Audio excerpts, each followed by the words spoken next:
Buenos días a todos, muchas gracias por la invitación. Les cuento un poquito que yo soy de Villa Mercedes, San Luis. Entré al convento cuando tenía 18 años, a la familia religiosa del Verbo Encarnado en San Rafael, en Mendoza. Una congregación misionera, así que ya sabía que iba a partir hacia algún lado del mundo. Y bueno, y cuando tenía 23 años, ya cumplidos los años de la formación, de estudio, me destinaron a Belén. Me preguntaron si podía ir a Belén, recién se abría las primeras comunidades nuestras ahí, en Palestina. Bueno, fui a Belén, estuve allí los primeros años estudiando la lengua, el árabe, intensivamente, una lengua muy difícil. Después pasé a Egipto, estuve 12 años en Egipto. En Egipto, una misión espectacular, muchísimo trabajo, ¿no? De todo tipo, realmente un apostolado impresionante en Egipto por las necesidades que hay también en esa sociedad, ¿no? De todo tipo. Bueno, y terminados esos 12 años, me ofrecieron, yo siempre lo cuento porque realmente para ver cómo Dios nos lleva por caminos que uno realmente no son los que uno planea o uno imagina, ¿no? Porque me ofrecieron ir a un lugar tranquilo. Es decir, ir a un lugar para descansar por un tiempo, por unos años. Había trabajado realmente mucho en Egipto, hasta se había resentido mi salud y todo, ¿no? Entonces yo, conociendo en el Medio Oriente las comunidades que tenemos, ¿no? Tenemos 7 países en Medio Oriente, los había visitado varias veces, conocía bien la realidad de cada lugar. Elegí Siria. Muy mala para elegir lugar. Muy mala realmente. Elegí Siria porque era un lugar tranquilo, en el sentido de que en Medio Oriente los cristianos, que son minoría en todos esos países, sufren mucho la persecución, el aislamiento. Entonces esa tensión se vive mucho en el resto de los países árabes en los que yo estuve, ¿no? Siria era distinto. En Siria se daba eso que es tan particular, era tan particular de estos países, Siria y el Líbano, y era la buena convivencia entre cristianos y musulmanes, ¿no? Una cosa totalmente anómala, no se daba en otros países árabes. Entonces el ambiente se respira realmente más paz, se respiraba más paz y tranquilidad, ¿no? Tenemos ahí en Alepo, que es donde estamos, ya les voy a mostrar la ciudad, estamos trabajando en el obispado latino, es decir, en la atención de la catedral, la pastoral, con los sacerdotes del IBE, del instituto, y tenemos una pensión para chicas universitarias, para jóvenes. A mí me gusta mucho el apostolado con los jóvenes, y dije, buenísimo, es el lugar ideal para ir un par de años a descansar. Trabajar obviamente, pero ya en un ambiente más... Bueno, y llegué y a los poquitos meses, me duró muy poco, el descanso, a los poquitos meses se desató esta guerra terrible, que es la que vivimos desde hace 4 años, ¿no? Y uno dice, bueno, realmente no se lo podría imaginar y no me arrepiento. Y si vuelvo al 2010 y me vuelven a preguntar qué lugar elegí para descansar, vuelvo a elegir Siria, ¿no? Y no porque uno, es decir, si a mí me hubieran dicho, mira, anda a Siria, pero te va a pasar esto, y vas a vivir esto y aquello, lo más probable es que hubiera dicho que no puedo, no me da el cuero, yo no puedo, no, hago lo que quiera, pero a la guerra no puedo, es demasiado. Y sin embargo estamos ahí, ¿no? Obviamente no estamos obligados, ¿no? Los superiores, apenas comenzó la guerra, nos ofrecieron, si queríamos salir del país a otra misión, nadie está obligado a vivir una situación así, pero ya estábamos ahí, ya estábamos en el baile, no vamos a salir ahora, ¿no? Y bueno, los superiores nos pidieron escribir de puño y letra una carta donde pedíamos quedarnos en la misión y por qué, las razones, ¿no? Y tener el consentimiento de nuestras familias. Entonces yo quería quedarme, yo quería seguir ahí, llamé a mi familia y mis padres me dijeron, y mira, has estado con esta gente hasta ahora y los vas a abandonar cuando más te necesitan, tenés que quedarte, ¿no? Entonces así fue que seguí ahí, estoy ahí desde hace 4 años y es un poco lo que quiero transmitir, lo que yo he vivido ahí, lo que he visto, porque de la misión se pueden contar tantas cosas y realmente yo personalmente, hasta lo que viví de misión en Egipto, me parecía haber visto de todo, ¿no? Me parecía haber visto todo, ¿no? Todo tipo de necesidades, todo tipo de miserias, todo. Y no, cuando al vivir la guerra, al conocer desde adentro lo que significa vivir una guerra, me di cuenta que no hay cosa peor No hay tragedia más grande para un pueblo que una guerra, y una guerra que se estira tanto, porque llevamos 4 años y no se vislumbra nada todavía, ¿no?, de arreglo. Y de una guerra, digamos, uno puede prender las noticias y ver noticias de todo el mundo, guerras, no es que voy a contar. Yo lo que quiero contar es lo que no sale en las noticias y lo que se conoce muy poco, lamentablemente, y es cómo están viviendo los cristianos esta situación. Por un lado el sufrimiento de la guerra, por otro lado la persecución terrible que se ha desatado contra ellos. El temple con que están viviendo este tipo de situaciones. Y eso es lo que quiero transmitir, más allá de, no es un testimonio personal, porque hoy estoy yo, mañana otro, no, pero es transmitir lo que ellos están viviendo. Les voy a ir contando, les paso una serie de fotos y les voy contando un poquito. Siria es un país en Medio Oriente importante. Es decir, uno podría decir uno, tanto lío en Siria, ¿por qué tanta guerra en Siria? ¿Cuál es el interés? Siria tiene una posición estratégica en el Medio Oriente. Fíjense que está rodeado por Turquía, Irak, Jordania, Israel, Líbano y el mar Mediterráneo. Hasta hace poco tiempo era el único paso obligado para el comercio entre lo que es África y Europa y Asia. Siria además tiene petróleo, muy rico naturalmente. Siria era un país económicamente independiente, es decir, no necesitaba de nadie. Sobre todo, cuando uno habla de, no necesitaba de los poderosos, ¿no?, de las grandes potencias, ¿no? Se autoabastecía, no tenía deuda. Acá otro mapa del país. Al sur la capital, Damasco. Al norte, a 300 kilómetros, Alepo, la ciudad de Alepo, que es donde nosotros tenemos la misión. Aunque la capital sea Damasco, prácticamente la ciudad más importante es Alepo, en el sentido de que es el eje económico de todo el país. Ahí se mueve todo el comercio. Y por eso ahí están puestos los ojos de los terroristas hasta hoy en día, porque el objetivo es hacer caer Alepo. Si cae Alepo, cae el régimen.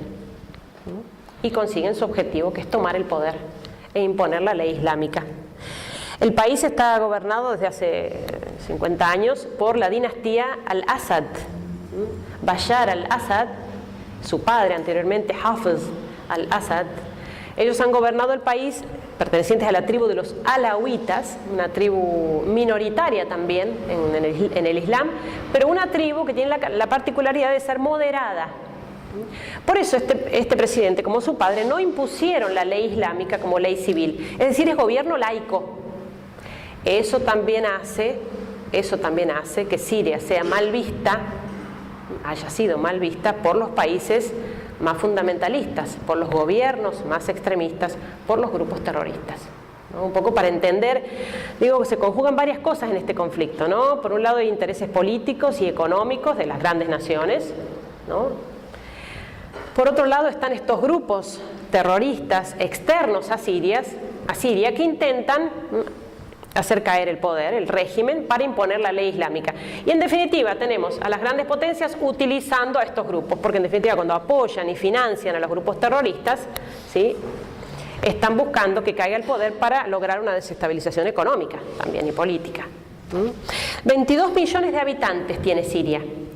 La ciudad de Alepo, 5 millones. Una ciudad enorme.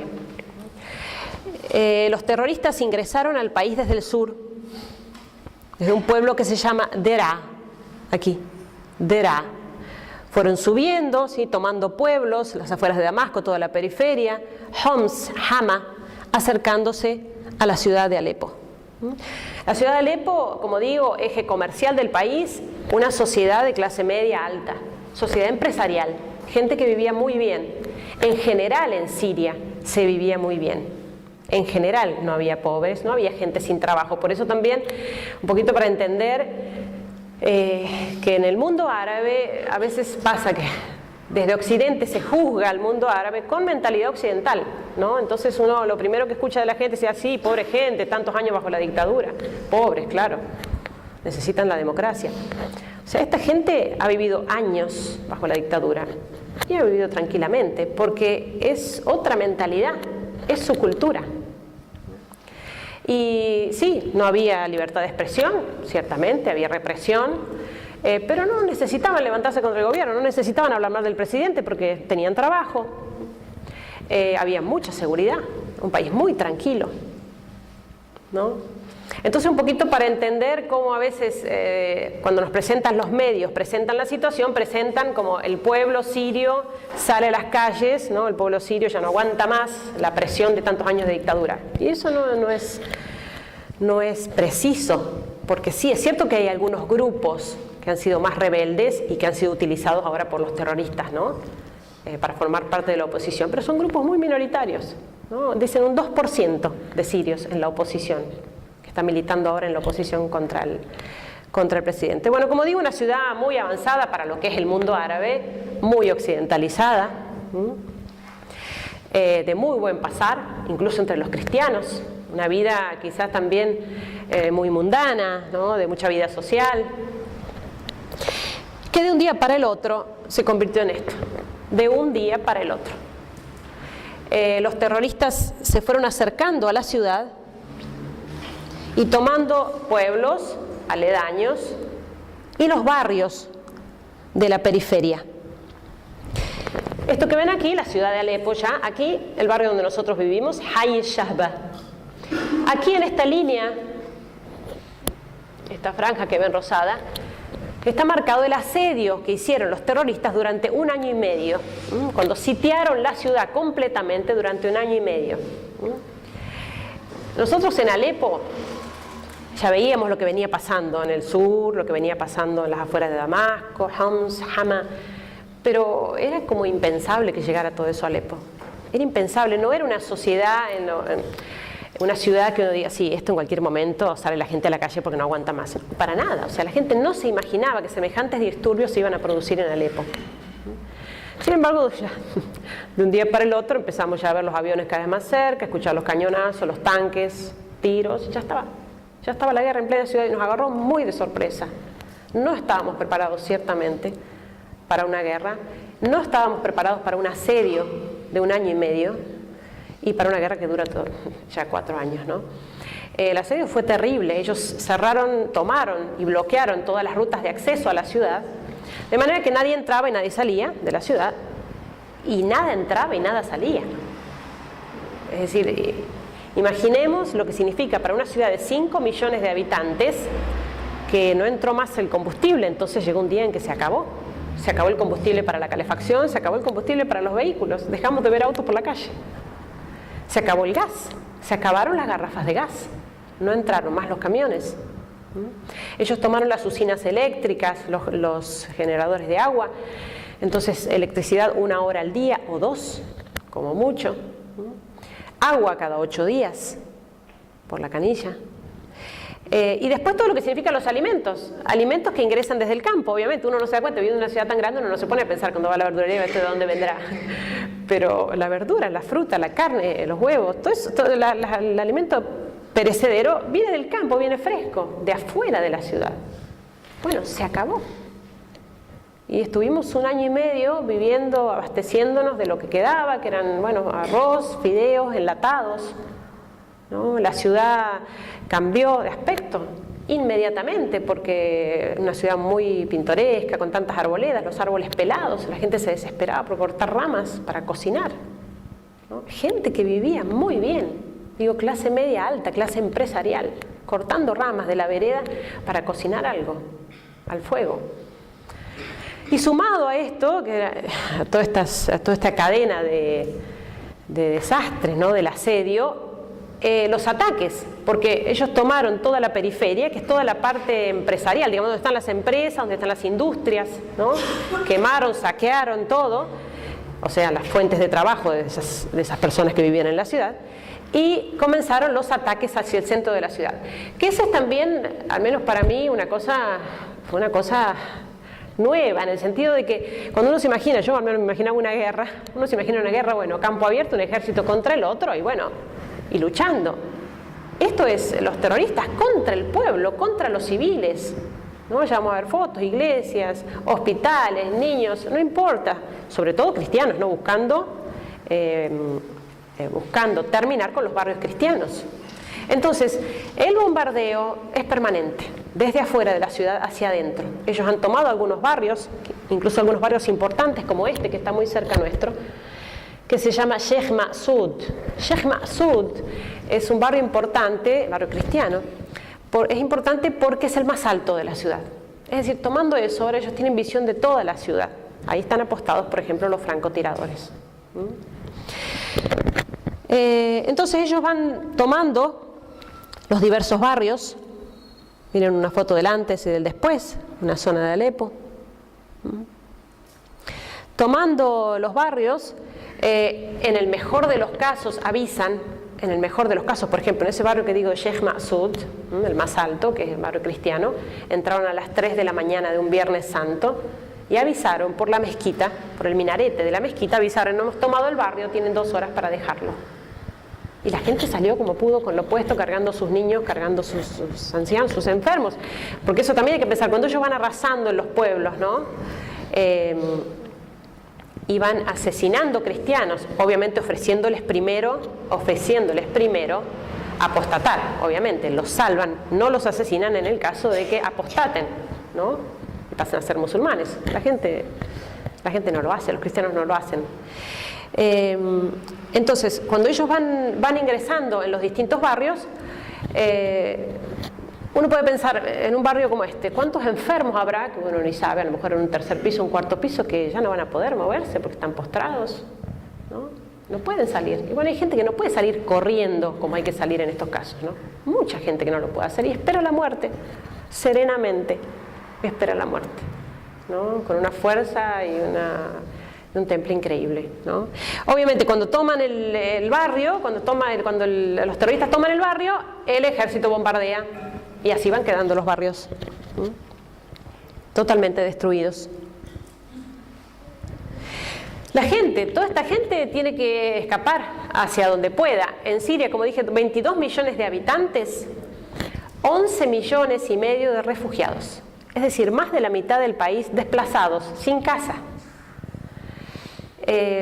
Las escuelas están colmadas de gente. La ciudad universitaria de Alepo, que es muy grande, también llena de familias. Y después la gente intenta escapar donde pueda, a otros pueblos vecinos que quizás todavía estén más tranquilos. Por eso la gente camina así, por el desierto, por días enteros, hasta llegar a algún lugar donde puedan estar al refugio. Y después también el tema de las fronteras. La gente se agolpa en las fronteras, ¿no? Con el Líbano, con Jordania, con Turquía, desesperados por pasar, ¿no? Y el problema de los otros países es que cada vez lamentablemente están poniendo más trabas para que entren los refugiados porque están colapsados por la presencia de refugiados. Pensemos que en Jordania la 4ª ciudad es el campo de refugiados sirios, ¿no? Entonces esto, por ejemplo, que es la frontera con el Líbano, la gente pasa ahí días con sus familias, días, semanas, ahí durmiendo, ahí esperando la primera oportunidad para pasar al otro lado, ¿no? Que cuando pasé, yo les contaba, cuando salí, pasé directamente, porque con pasaporte argentino, pasaporte extranjero, entonces pasé directamente, me abrieron las barreras y cuando pasé conmigo todos los que pude manotear, este viene conmigo, también, todo lo que pude pasar para el otro lado. La gente está desesperada, sobre todo por las familias que tienen niños. Un hospital también tomado y bombardeado, una mezquita, porque obviamente también los musulmanes moderados que vivían en Siria son perseguidos en este sentido porque son considerados cercanos al cristianismo. Iglesias destruidas. Este es el centro de la ciudad prácticamente. Era muy pintoresco y así está. Y después es llamativo ver así la gente caminando por arriba de los escombros como si nada, digamos, los niños. Porque claro, cuando empezó la guerra, esas primeras semanas que nos agarraron tan de sorpresa, sí, estuvimos encerrados las primeras semanas. Pero claro, uno no puede vivir encerrado 4 años. Hay que salir, la gente tiene que salir, digamos, hay que salir, empezar a buscar trabajo, algo para hacer, buscar la comida, lo que sea, trámites, doctor. Entonces la vida continúa. Lamentablemente la gente nos hemos acostumbrado a esta vida, como si fuera la vida normal, la vida cotidiana, ¿no? Uno obviamente sale a la calle con mucha precaución, camina rápido, corre en algunos lugares, nos cuidamos, estamos muy atentos a los sonidos, muy atentos, porque el bombardeo es permanente, ¿no? Uno escucha cañonazos, tiros, pero ya más o menos con la experiencia ya más o menos distinguimos si es más cerca o más lejos, o qué tipo de explosión es, ¿no? Dependiendo de la explosión hay que correr, hay que esconderse, entonces más o menos por el tipo de arma, ¿no? Proyectil, misil, tiros, balas perdidas, ¿no? Entonces lamentablemente uno se habitúa a esto, los niños se habitúan a esto. Los chicos, el primer año de guerra se suspendieron las clases, todo se suspendió el primer año, las escuelas, las universidades, todo. Pero ya el segundo año pidieron volver y se reabrieron las escuelas y las universidades. No es que la situación cambió, que las circunstancias hayan cambiado, para nada, y está cada vez peor. Pero ellos también, un pueblo muy fuerte, ¿no? No van a esperar con los brazos cruzados a que se termine la guerra. Porque ya llevamos 4 años, podemos llevar 10 años así. Entonces ellos lo dicen, que vamos a esperar a que termine la guerra para seguir estudiando, para hacer algo, ¿no? Ellos lo dicen y se ríen, por eso dicen, nosotros nos seguimos nuestra vida estudiando, los que se casan, los que tienen hijos, y eso muestra de alguna manera la polenta que tiene esta gente para seguir adelante, viviendo como si fuera normal, ¿no?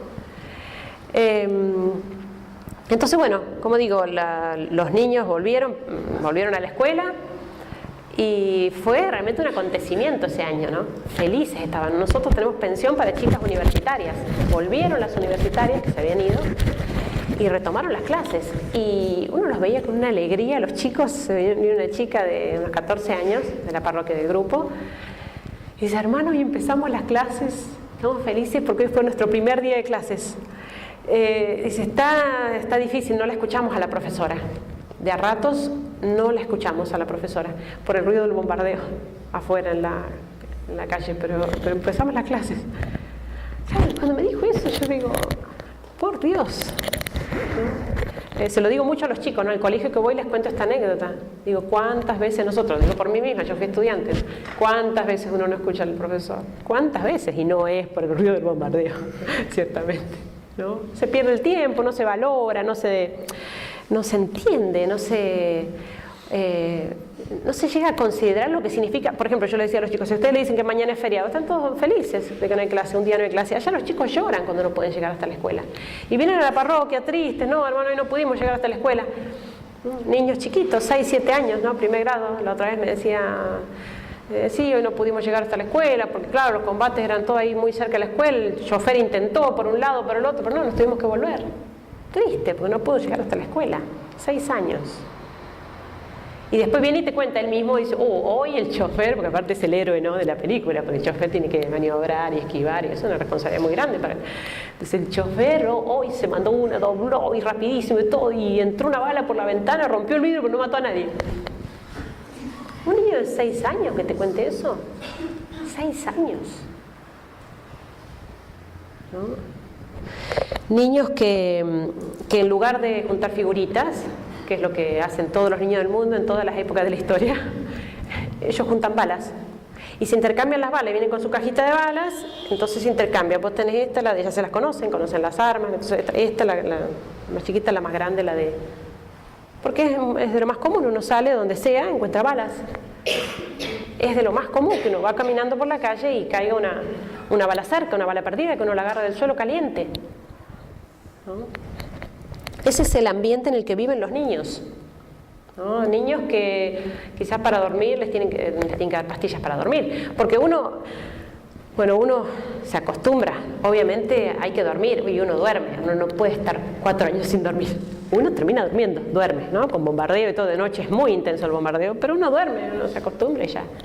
Para los niños es muy duro, ¿no? Mucho miedo en la noche y realmente se les hace difícil.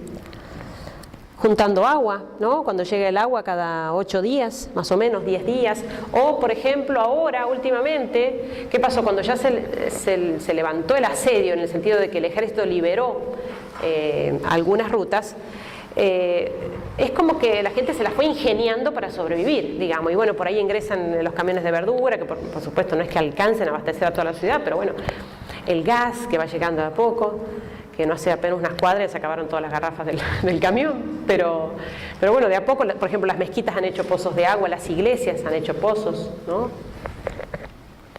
Los terroristas adiestran también niños, ¿no? Acá un niño preparando la bala de cañón. Esto es la mira de un francotirador, lo que les contaba recién. De esos barrios más altos están apostados los francotiradores. Ahí esperando, lo primero que se mueva, que pase, disparan. Lo que sea, ¿no? En ese caso, miren, una señora con su bebé, ¿no?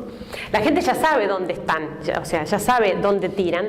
Entonces, en la ciudad, uno siempre camina muy rápido igual en la ciudad, ¿no? Pero hay lugares donde uno tiene que pasar corriendo. Entonces ahí ya sabemos, normalmente ya sabemos las calles, las que más atacadas, ¿no? Por los francotiradores. Entonces en la esquina nos juntamos varios, en grupo, 1, 2, 3, y corremos para cruzar la calle, ¿no?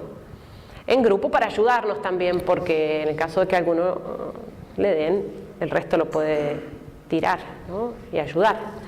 Y la gente, ya les digo, se acostumbra. Incluso hay lugares donde se tiran como si fuera un plástico, una lona enorme de un edificio al otro, cortando la calle, ¿no? Hasta abajo. Entonces le corta la visión al francotirador, la gente puede andar más libremente de este lado, ¿no? Y esto es lo que ocurre permanentemente, la caída de los proyectiles, ¿no? En plena ciudad, sobre todo en barrios cristianos. Pero es sin aviso, ¿no? No sé, hablaba el otro día con una señora y me decía... estábamos conversando y pasó una sirena y dice, ¿ustedes cómo correrán a los refugios cuando escuchan las sirenas, ¿no? Que les avisan que van a bombardear? Ojalá alguien nos avisara. Ninguna sirena de nada. Eso es totalmente sorpresivo, en cualquier lugar y en cualquier momento. No lo sabemos, ¿no? Pero por eso digo que uno tiene que vivir, tiene que hacer lo que tiene que hacer, si no, si es por el miedo uno no sale de su casa, ¿no? Entonces pasa eso, cae un proyectil. El proyectil normalmente no es que tenga un alcance demasiado grande en cuanto a la explosión. El proyectil tendrá este porte, los disparan con mortero de tierra, no son fácilmente direccionables, o sea que dan más o menos al tuntún, así, al azar, ¿no? Y los arman ellos, son armas caseras. Las arman con todo tipo de elementos cortantes, ¿no? Clavos, vidrios, latas, todo lo que... Porque la explosión en sí se llevará a una habitación, ¿no? Por ejemplo, esta habitación se la puede llevar. Pero el problema es la onda expansiva que produce, ¿no? Porque todo eso vuela a la redonda por varios cientos de metros, entonces tiene más alcance de heridos y de muertos, ¿no? No sé si es muy... ¿No? Ok. Entonces... Lleva años rezando por la guerra civil. Qué bueno, gracias. No quiero que sea demasiado fuerte por ella. Entonces, claro, en ese momento lo que hay que hacer es correr, como digo, porque las esquirlas lo pueden alcanzar a uno y en cualquier órgano importante, vital, y bueno, y puede producir también la muerte, ¿no?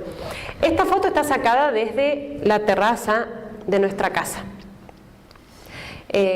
Nosotros vivimos en el Obispado, un edificio que tiene 3 pisos hacia arriba y 2 pisos hacia abajo. Tenemos sótanos, dormimos en los sótanos. Alepo fue construida así en general, casi toda la ciudad, por una cuestión de estética, ¿no? Solo 3 pisos, para abajo se podía construir. Entonces normalmente los edificios en Alepo tienen sótano, que ahora sirven de refugio, fue providencial realmente, porque la gente duerme en los sótanos. Entonces, esta foto está sacada, como digo, desde la terraza.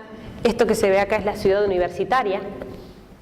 Todo esto alojaba a los estudiantes que venían de afuera, ahora está repleto de familias, de refugiados.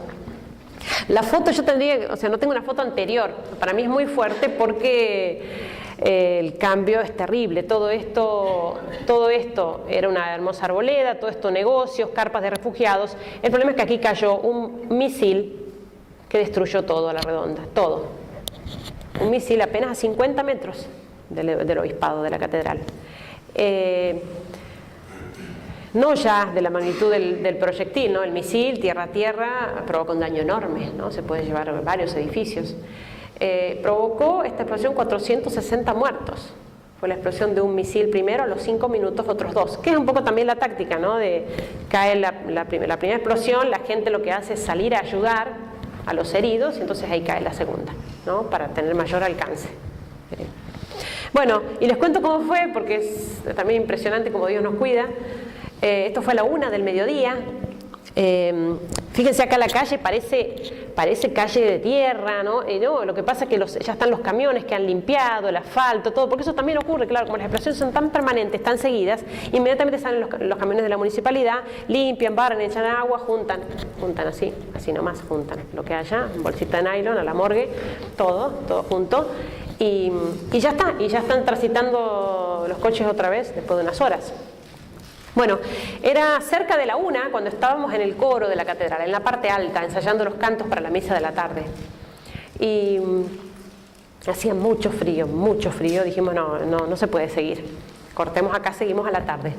Era la 1:15, ya mucho frío digo porque imagínense, como les dije, no hay gas, no hay combustible, no hay electricidad, no tenemos medios de calefacción, ¿no? Y hace mucho frío, temperaturas bajo cero, era enero. Entonces, bueno, 1:15 bajamos del coro. A la 1, cuando cae el misil, se lleva parte del coro, ¿no? Aparte de todos los daños en la catedral y en el obispado, en la casa nuestra. Digo, si hubiéramos estado ahí. Bajamos del coro y ya era casi la 1 y a mí se me ocurre que yo quería ir a sacar la ropa del lavarropas que está en la terraza. En la terraza tenemos una pequeña habitación donde está el lavarropas. Salimos poco a la terraza, obviamente, muy poco, pero bueno, solamente ir corriendo hasta la habitación y volver para colgar la ropa. Entonces yo fui a abrir la puerta de la terraza, ya era casi la 1, y me llama uno de los sacerdotes desde abajo. Desde el tercer piso me llama, hermana, ¿dónde anda? Le digo, ya vengo, padre, 2 minutos, cuelgo la ropa y vuelvo. Entonces me dice, no, hermana, venga, que le digo una cosa, venga ahora. Entonces cerré la puerta de la terraza y bajé. Y cuando bajé y llegué hasta donde estaba el padre, cae el misil, ¿no? Cae el misil, una explosión impresionante. Nosotros estamos muy acostumbrados a las explosiones, ¿no? A los tiros, cañonazos, ya les digo, cada 5 minutos, ¿no? Bum, bum, se abren las ventanas, se rompe un vidrio, es de lo más normal, ¿no? Pero esta explosión fue de una magnitud enorme, como un terremoto, ¿no? Empezamos a ver pasar por la ventana, estábamos en el tercer piso, empezaron a ver pasar por la ventana pedazos de autos, pedazos de asfalto y todo tipo de restos, ¿no? Restos humanos también.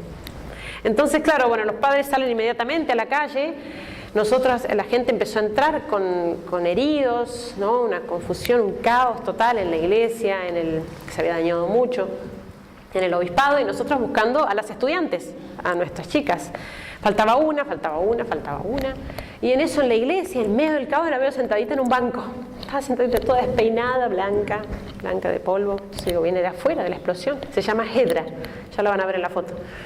Entonces, Hedra, ¿cómo estás? Entonces dice, no, me duele mucho el brazo, gritaba, me duele mucho el brazo, no puedo más. Digo, bueno, te habrás quebrado, a lo mejor te quebraste el brazo, ven que yo te ayudo, te cargo y te llevo, vamos a buscar ayuda, auxilio, nos vamos al hospital. Le saco la campera para aliviarla, cuando le saco la campera me extraña que estaba rajada la campera de arriba abajo. Entonces le saco la campera y ahí le veo que de la espalda le salía un hierro, ¿no? Tenía clavada en la espalda un hierro. Entonces yo, ¿cómo habrá sido mi cara que cuando le vi eso, que ella me dice, ¿qué tengo? Decime qué tengo en la espalda. Yo digo, no tenés nada, no tenés nada, ya vas a estar bien, debes tener a lo mejor unos vidrios, te habrá entrado alguna cosita, pero no, ya vas a estar bien, no te preocupes, ¿no? Incluso como yo digo, para reaccionar en esos momentos, realmente Dios nos da una gracia especial, porque aparte yo no tengo idea de nada, no he hecho ni un cursito de Cruz Roja ni de nada, no tengo idea. Con decirle que yo mientras le hablaba intentaba sacarle el hierro de atrás de la espalda, o sea que no hay que hacer, ¿no? Obviamente no hay que hacer la prueba, yo no sabía qué hacer. Entonces, y bueno, la llevo, la cargo como puedo, íbamos pasando entre medio de la gente y claro, yo tratando de calmarla, ella que no podía respirar porque el hierro le había perforado el pulmón, no podía respirar, y la gente que iba pasando a donde iba pensando, ¡ay, pobre! Yo, disimulen las caras, disimulen, ¿no? Disimulen, porque llega caminando con el hierro en la espalda, ¿no? Y bueno, la cargamos, conseguimos un vehículo, la cargamos, llegamos con el padre al hospital y el padre la confesó e ingresó al quirófano y la salvaron, le sacaron el hierro, que después le mostramos, esto es lo que tenías en la espalda, ¿ves? Era esto, y ella se ríe ahora, ¿no? Se salvó, ¿no? Se salvó y milagrosamente, ¿no? Milagrosamente, porque lo menos que puede haber ligado en semejante explosión es un hierro, ¿no? Y lo llamativo de todo esto, la gran lección, ¿no? Esta es la parte de la ciudad universitaria, ¿no? La gran lección de esto, es decir, yo siempre lo cuento, no para contar que es solamente una cosa trágica, terrible, espantosa, sino para que se vea la reacción de la gente. Ese mismo día ya estaban a las pocas horas el grupo de jóvenes y toda la gente de la parroquia juntando escombros, vidrio, limpiando, preparando un salón en el obispado para celebrar la misa, porque durante mucho tiempo no se pudo usar la iglesia, y se duplicó el número de gente en misa, pero en la misa diaria incluso, ¿no? Que a veces uno le parece por ahí la gente, bueno, tengo algún problema, alguna dificultad, alguna tragedia en mi familia, alguna enfermedad, y enojarme con Dios, ¿por qué Dios no hace algo? ¿Por qué me tiene que pasar esto a mí? No, allá no, allá no. Ya los cristianos, ante una prueba más fuerte, se aferran más fuertemente a Dios, ¿no? Y por eso son tan bendecidos, ¿no? Cómo se afirman en la fe, y se aferran a la fe y a nada más que a la fe, ¿no? Porque hay que tener coraje para volver a ir a la iglesia esa misma tarde cuando acaban de caer 3 misiles, ¿no? Este es un poco el temple de la gente, de los cristianos de Alepo, de Siria. Les muestro ahora fotos de ellos.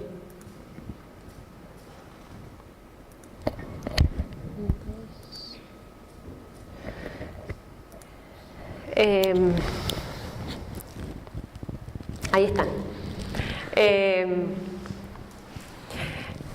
Yo siempre digo, cuando muestro esta foto, digo, si yo no les hubiera contado todo lo que les conté antes y no hubieran visto todas las fotos espantosas que vieron antes y empezaba con esta foto, una de dos, o uno piensa, bueno, esto era antes de la guerra, o uno, bueno, dice, no, tampoco me vengan a decir que esta gente está en guerra.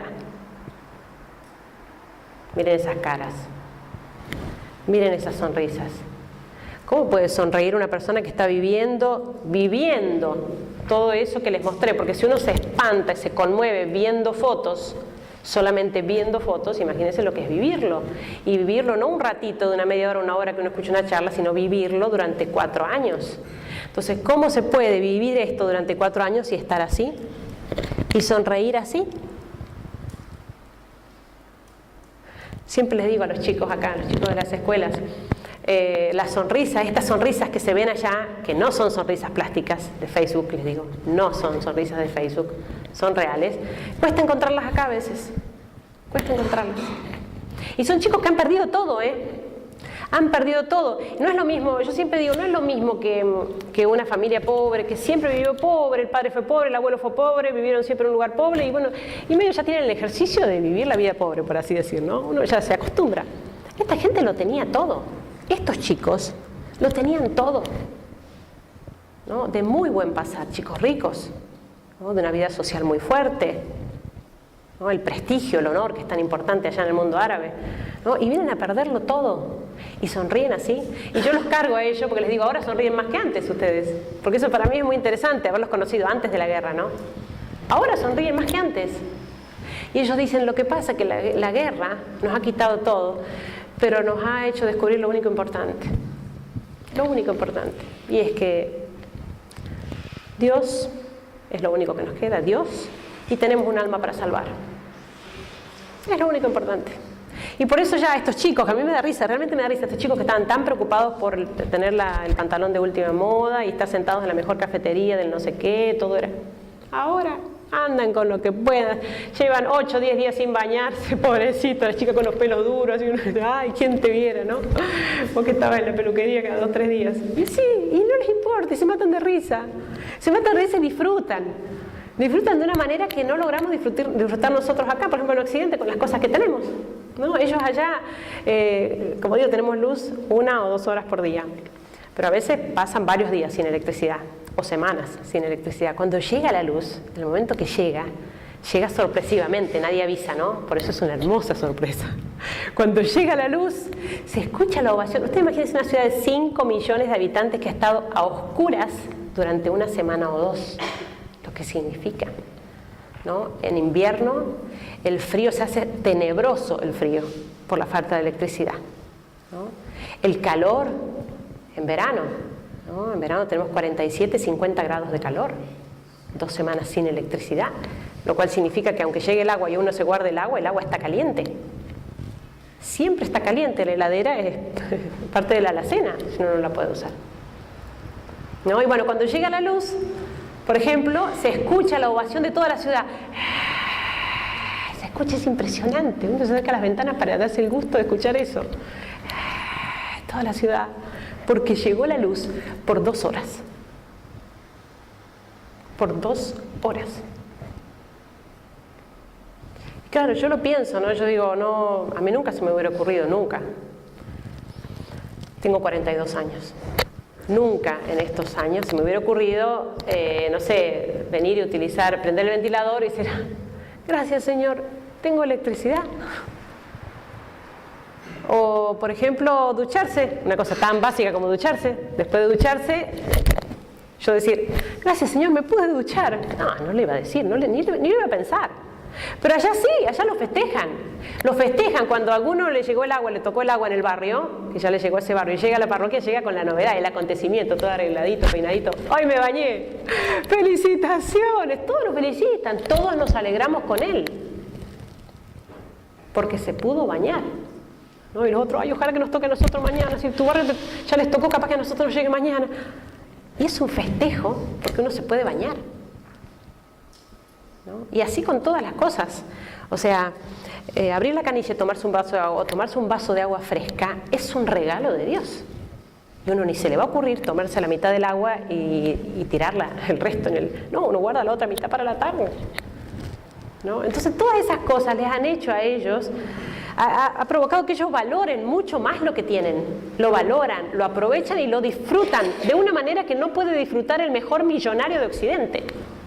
Ellos lo disfrutan, ¿no? Y eso estoy hablando de cuestiones básicas, por así decir, muy materiales. Ni hablar de la vida espiritual. Porque aparte, como todo lo otro ya no está, eso les ha dado, realmente, les ha dado la posibilidad de plantearse seriamente el sentido de la vida.